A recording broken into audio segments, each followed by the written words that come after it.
championship. How do you feel tonight? Does the winner tonight give you the feel that they go on to win a title?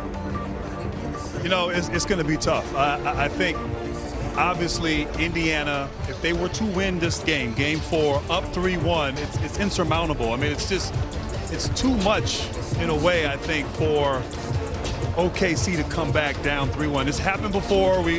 I was in Cleveland when Golden State beat the Cavs up 3-1. But this, I think. And I think now, if on the conversely on the other side, if OKC were to win, now they've regained home. You know, this is only a advantage. half an hour show, right? Can you just answer his damn question? It's actually, you got to work for 60 minutes. Come on. Hey, man, we got 60 minutes. He asked you a very simple question. What was the simple question? Does the winner tonight go on to win the NBA championship? Yes. Thank you. Damn. Charles? I'm trying to give some context. I 100% believe whoever wins the game tonight is going to win this series. Candace? I believe if Indiana wins the game tonight, they win the series. I don't think if OKC wins this game, they necessarily win the series. Because the playoffs are about adjustments and are about chess moves. And so, obviously, I think Indiana is up 3-1. But if OKC, I mean, they still got a lot of work to do. All right, Hey, Candace, thank you for that explanation to your answer. Thank you. Helps me understand what you're thinking. I just feel like there's a lot of issues and tension. Coming from Did the end. something happen yesterday? Did something happen yesterday? Hey, why don't you ask him? Candace, you're going to let Chuck come between us. Listen, he gave me $20 to bring that up, so I got 20? You could have I gotten got way kids more. to feed. I would have given you 40 to not bring it up. We'll get into that conversation and why there might be some tension here on the set a little later on. I can promise you that. You mentioned the adjustments and some of the things here. We really saw Indiana do to OKC what the Thunder had been doing to their opponents throughout the first 3 rounds the other night. And it started with their defense on Shai Gilgeous-Alexander. He committed his playoff career worst 6 assists in the Game 3 loss. He had 24 points, which snapped his streak of consecutive 30-point games at 4 straight games. 24 points on 20 shot attempts. So not an efficient night, a sloppy night, but we can tell you this. After losses this postseason and really throughout the entire season, Shai and the Thunder have been resilient. They have not lost consecutive games this playoff run, and Shai is averaging nearly 34 points a game following a loss. So as Shai takes the court, live pictures now here from Gainbridge Fieldhouse. Candace, let's talk about what Indiana did different and made it so difficult on Shai in Game 3. Well, the key to an amazing player, ball handler, distributor, all that is early pickups. If you look right here, this is Nembhard getting up into him at half court, forcing him into a Pacers scrambling defense.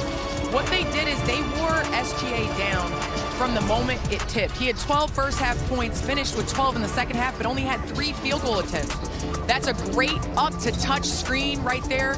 They're baiting him into their help side. They're loading up, and they're not allowing him to get to his spots, which are those elbows. And then again right here, they moved him off ball, up screen.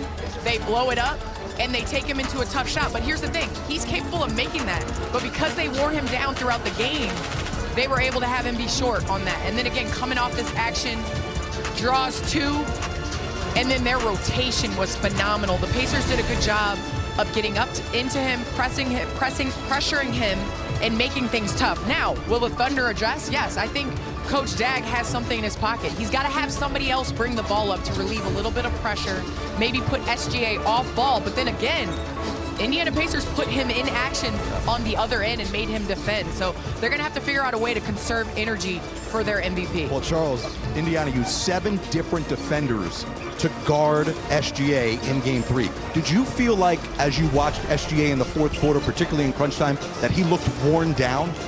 I don't know if he's worn down. I mean, he turned the ball over. Their defense, Indiana's underrated defensively. I think, to me, the Thunder got to speed up the pace. You know, everybody talks about Indiana want to play at a faster pace. If I'm OKC, I feel comfortable playing at a fast pace. I think I got better players. I think I got more depth. And for some reason, the team seems to me like they're like, we don't want to run with the Pacers. I'm like, yeah, I want to run with the Pacers. I got a better team. I don't mind playing faster because it's hard. You saw what happened to Edwards against OKC. You see against Shea. It's hard to score 1-on-5. You got to get some fast break points, some easy baskets, get some free throws. But anytime you let defenses load up, no matter how great you are, you're going to be inconsistent and have turnovers. You know, I agree with you, Chuck. I mean, first of all, in order to run and play with pace, you got to play more guys. Yes. And Mark Daigneault only had 7 guys with more than 15 minutes in Game 3. So go deeper into the bench, trusting your bench, I think will be important. But you're right, this Indiana team, everyone talks about their pace and their offense, but their defense has been so good. They get stops, and they really harassed them. I thought Nembhard did a great job picking them up, being physical with them. You saw in OKC, you saw it also in Game 3, where Shea kind of lost his cool, got into a little pushing, you know, back and forth with Nembhard. Like, and Shea's usually pretty composed. I thought he wasn't fatigued. I thought he was rattled. Yeah. And so I think he's also going to have to maybe read the defense a little bit better and maybe at times be a facilitator when he gets into the paint, because they're packing that paint in there when he drives, and he's got to make good, solid passes and reading that defense. So I think if Shea can be better decision-making, and of course, as you say, get out, get some easy baskets in transition, then OKC has a chance. And also, somebody got to step up on their team. Like, the last game was won by Mathurin and T.J. McConnell. There's nobody on OKC team. You know, we always... Okay, J-Dub had a game. Yeah, no, I'm talking on the bench. Oh, okay. Because those guys come off the bench. Yep. But you think about it, we always put, that's the burden of being a great player. We only put Shea numbers up there. Because one thing when you're a star, you get all the credit, but you get all the blame also. But they don't have no T.J. McConnell. They didn't have no Mathurin out there. Has anybody stepped up on their team? Their bench single-handedly won the last game.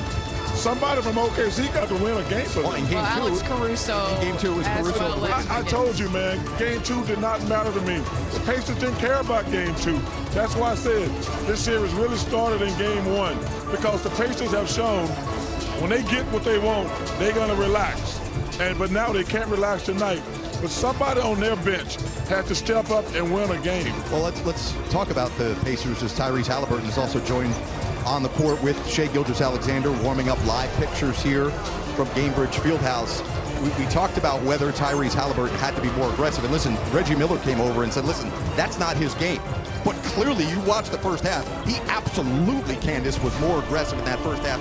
In the first 2 games of this series, Tyrese Halliburton took 9 first-half shots. In the first 2 games combined, he took 8 in the first half of Game 3. And he had 12 points to show. I think sometimes we try to measure aggression by how many shots you take. No, you measure aggression by your attack north to south. And that's a lot of what we said in the pregame show, was Tyrese had to be aggressive coming off of screens to get other